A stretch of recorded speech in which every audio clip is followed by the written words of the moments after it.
Hey followers, this is Movie Maker Doug 55. Here we are again with my coach and mentor, Andy McPhee. And we also have another amazing guest, Brendan Monk. He's a personal friend of mine, and he has dealt his whole life with Asperger's just like me. How you doing, Brendan? I'm good, thanks, Doug. Good to Yeah, be thanks, here. I'm Doug. It's sure. good to see you're excited, man. I love it when you're excited. It's great. And Brendan, how you doing, mate? You're in Melbourne. I'm in LA. Doug's in Phoenix, Arizona. How's it going in Melbourne at the moment with COVID? You guys are in lockdown? Yes. Well, most of the places are shut, so it's a pretty hard time. We had to wear masks every time we're outside, and yeah, it's Oh, wow. pretty quiet. So, Yeah, I bet it is. but Well, look, we hey, have to do what we have to do for safety. So, of course, it's a mate. good Yeah, thing. of course.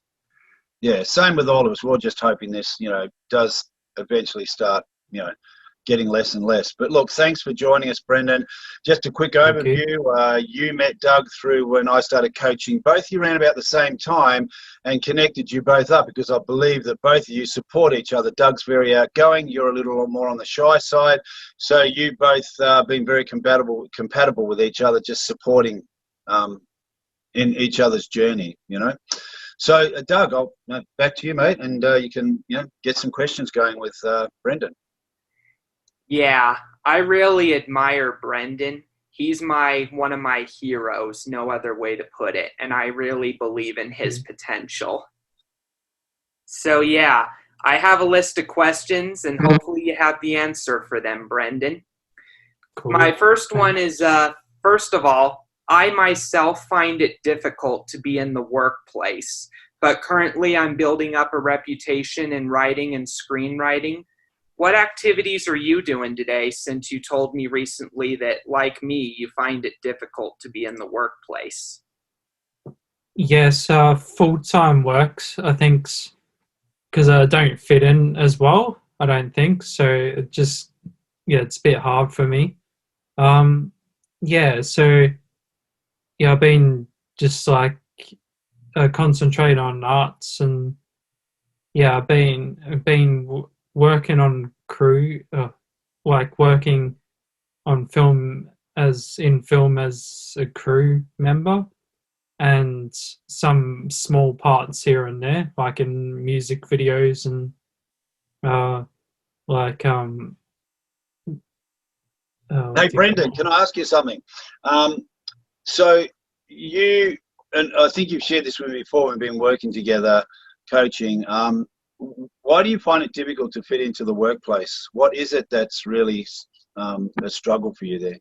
Yeah. I think it's just it's just I think sometimes I'll forget things, and it's tricky to get along with everybody, I guess, Right, sometimes. but having said Yeah. that, what's the difference when you start? You've done quite a bit of amateur theatre, which is great for you, for anybody, physically and mentally, for mental health. It's great to be learning lines and being on stage. How is that? How does that work for you? Because you're still with people. What's the difference where you fit in there? I think it's I think just a topic. I think, yeah, it's just easier to fit into arts, I think, for me. Yeah, So, okay. And because you yeah. feel there's no pressure, like what you're doing, you're enjoying, like working with people, you get a community going, you're learning lines, you're rehearsing. So you're having time to develop a relationship with people rather than, say if you're going to a job where your customer service, everybody that's coming at you is someone you've never met before, and it gives you a little bit of anxiety in worrying about what they're going to think about you or you're going to do the right thing, where we both know there's nothing wrong with you at all. No, but it's just part of dealing with, the high functioning autism with some people and some others not. I'm no expert on them. If I say something that doesn't fit, by all means, let me know. That's all good. Yeah, it feels like it's more like random, I think, and it's different. Yeah. Like, yeah. So it's like, apart from that, uh, Are you working on trying to get in the workforce? I think you mentioned to me once about being a barista. Yeah, I like to do baristering. Yeah. Yeah. And What is steps barista? have you taken to get into there to do that? I've researched a little bit, and yeah, I love coffee. So yeah, Well, so over the next few months, you're going to keep in touch with us, and you're going to go out and start approaching people to see if you can get a job in a small coffee lounge where you don't feel the pressure. Because once you do that, I'm sure it'll be a big breakthrough for you. yeah, would definitely be something bit different. And yeah, Yeah, thanks, Doug. To you. Just a quick question that's kind of not on my list. What does barista mean? it's a coffee maker It's the person who at a does make the cafe. Yeah. coffees. Yeah. Ah, okay. So after that, my next one is what are your plans for the ongoing future regarding your workplace hopes and what you want to achieve in the future? Mostly focusing on arts, like I play guitar. Uh, I do parts in films. I recently shot a film with some friends that Andy was assisting with, and Oh, and yeah, I Yeah, that was saw. pretty good. These guys did amazing. There was a young guy I was coaching from Kazakhstan, and he was a script writer, and we grabbed one of his short scripts, and I had about 12 people during COVID. We were running this 3-month course, and everyone was doing great. And these guys said, why don't you guys just make a film? So they actually did it, and a lot of people were filming from their phones at home, and some were allowed out because you were allowed to have 5 people outside in the environment, So you're really at ease when you do that, Doug. I'm sorry, not Doug, Brendan. And I've watched you, and you teach guitar lessons as well. So it's not about your confidence. It's just like you would know this this thing that comes up where you don't feel good enough, or you don't feel that you're going to fit into, yet you fit into acting and being on stage and filming and on crew. You get on well with people there, right? yes, yeah. Feels sort of more natural. It's hard, but it feels more sort of natural to me. Yeah, I because think. you love it, right? It's something you value. Passion and Yeah. Mm. And honestly, guys, when I was in high school a few years back, I always liked classes that involved creativity rather than figuring things out between the both of them. And my favorite class was art and English and anything that involved writing and creativity. In fact, I did NaNoWriMo in high school and wrote this screenplay, Mose and the Great Escape, in only a month. That's awesome. Yeah. Yeah, that's great. And so books here too. Oh, you've got his book. Yeah, It looks like you that's his just first passed one. it. Looks like you It's just very passed good. it across the ocean to Brendan, Doug. Yeah, in fact, I threw it to him just before we began. Yeah. Oh, thanks. Yeah, I got it. Hey, got it. That's Yeah, great. but there's Mose and the Great Escape. Yeah. That's funny. So, Brendan, can you just share a little bit about how difficult it was for you going through, difficult, and I'm not sure if it was. I know Doug's journey was, but what was it like for you as a young kid at school, like when you went to kindergarten, then primary school, and then high school, and then adulthood? Did you struggle with anything there? The schoolwork was a bit tricky, especially later on in primary school. Or I think it's called junior high in America, the US. But yeah, I got diagnosed at I think 2 or something, so it was pretty early. But when I got to know the name later on, like when I was a bit older, but it was just like a name and I didn't know what it was. Well, just can I interrupt there? Doug said exactly the same thing. He goes, he wasn't told because he said all it would have been was a name to me and I would have had no idea what it was. But like you just said, as he got older, what was it like for you, Doug, when you actually understood what the term was? Well, like I said in our first episode, once I was told about what it was and what it involved, I was glad that my parents finally told me, but at the same time, I kind of felt a little down. I felt like a failure because other students at my school district seemed to get through school easier than I did. Yeah. Yeah, that's interesting. Did you have that same sort of thing happen, Brendan, during school? Yeah, I felt like I was a bit different. Like, yeah, not being able to fit in sometimes, but certain people I fit in really well with, so it wasn't too bad in primary school. Did But you have any trouble sometimes with bullying at all, Brendan? not too much early on.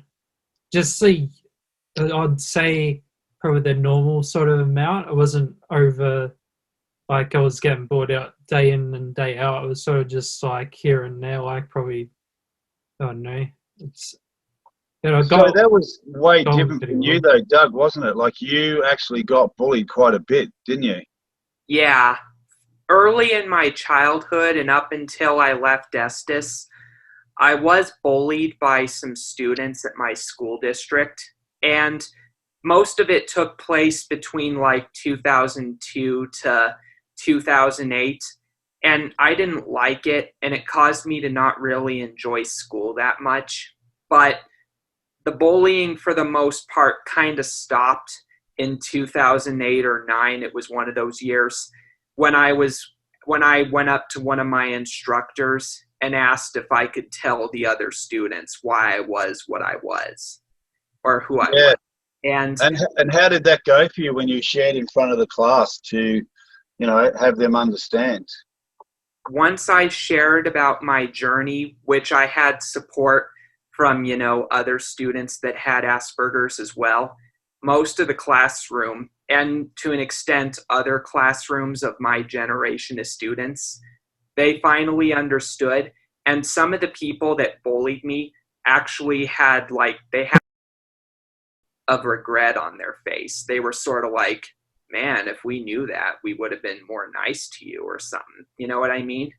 No, that's interesting you say that, right? Like, And I still got bullied over the next few years, but it just wasn't as much. You know what I mean?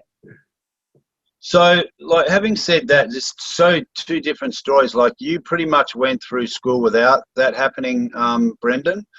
Well, I sort of related to what Doug said then, because I think teachers explained to a lot of the students about what I had, and I actually used to make people, like I used to make fun of myself, and made other people laugh, and then people sort of. So Wow. had a couple of people who didn't like me, of course, like everybody, but a lot of them, yes, I thought it was funny or something. That's sort of got how I got. Well, that's really interesting. Like, you made Yeah, fun of yourself so you could have a laugh at that, because there's nothing wrong with yeah, you. It's just what is. You're quite yeah. That's right. capable. But so how do you deal with, like, thinking about the future, like getting older, and obviously you do want to get in the workforce, and you also want to be more involved in theatre and music, and so what are your Yeah, plans to keep yourself, because the whole purpose of this series is for people sharing how they're dealing with their circumstances and their challenges and the choices they make, because you could just pick to sit, I'm not going to do anything, I'm just going to stay home and just do whatever I'm going to do, but you're always up to something. So what's your intention for the future to keep advancing like you are, to get in the workforce to a place where you'd like to work, say as a barista, and keep your acting career and your arts going? What's your plan? yeah. Mostly, yeah. Arts, get better at guitar, get evolve as an actor more, work on more crew uh projects. I've got a Yeah, couple shorts coming up with a couple friends and doing these awesome podcasts like this one, and yeah, that's yeah, great. Do you find that helps you build your confidence a lot? yeah, definitely, yeah. And if I Yeah, get paid for that, like yeah, I'll be happy. No, it's just a bonus. So yeah, yeah.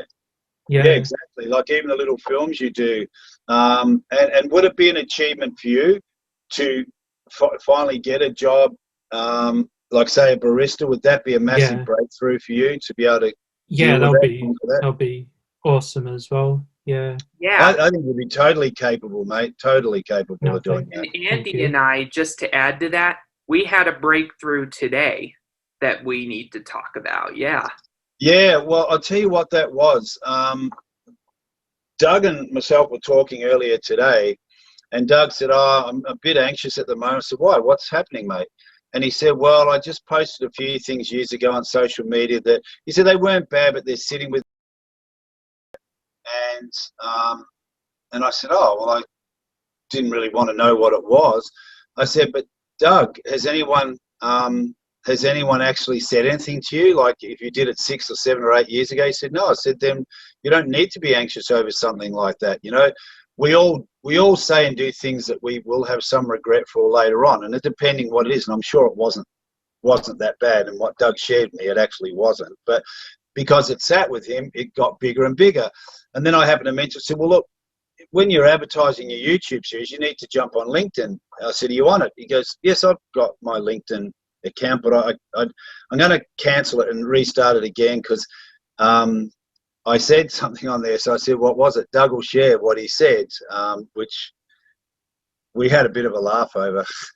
Well, yeah. When I started LinkedIn a few years back, I posted some things that were actually my vision for the future, but weren't quite accurate at the time. Like in 2016, when I began it, I, for one, said that I was an entrepreneur. And I also said I had a degree in business. And I also said that I had my own production studio. And they weren't accurate at the time, but now I'm starting to get towards that direction. I'm just about to get an associate's degree in a business and finance.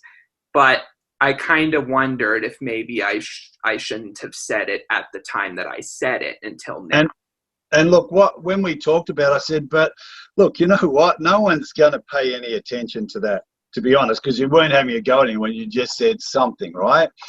Now, when we started talking about it, I said, "But Doug, do you realize what you did? You put out to the universe what you really wanted to do was be an entrepreneur, which you are. You're involved in different businesses. You're an author.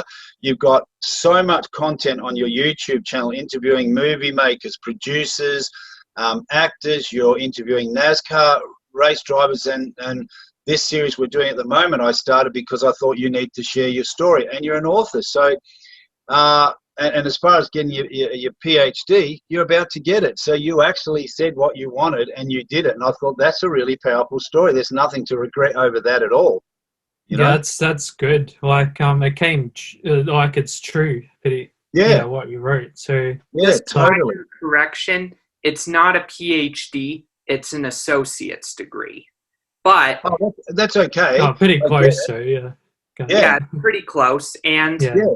I, if I can, if I feel like it in the future, I'm thinking I might actually go for a PhD depending on Oh, where my life goes. that's amazing, Doug, because you've already said it. And what Doug said, he's going to keep his LinkedIn account. He's going to go on there and just start sharing and posting. You don't even, he wanted to go on and apologize. There's nothing to apologize for. You didn't do anything wrong. You actually just spoke your vision out loud, and it's something that came true. It's different if you're derogative or you're being mean or nasty. That's different. That's not what this is. Yeah.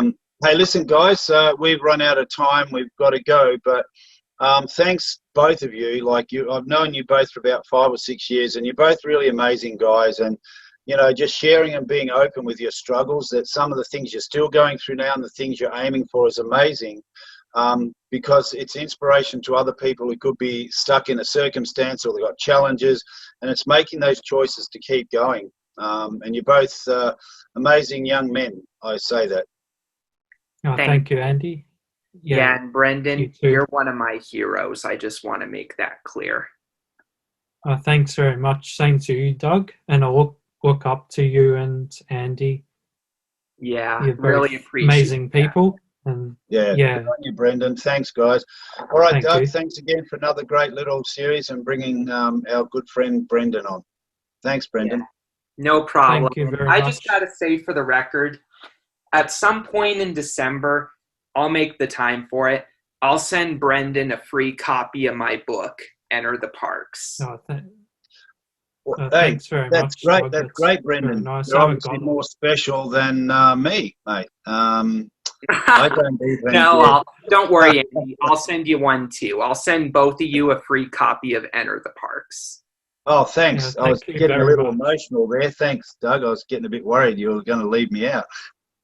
Yeah, no problem. I'll send at some point this year. I'll send you both a copy. Cool, dude. Can't wait to Thank see you it. very much. All right. Well, thanks. Thanks, Brendan. Thanks, Doug. Take care, guys. Till next Thank you, time. Andy. All righty. Thank you, Take Doug. care. Take care. And everybody, if you like this video, please hit like and subscribe. And please follow my YouTube channel, Movie Maker Doug 55. And we'll see you next time on Being Relentless and Unstoppable.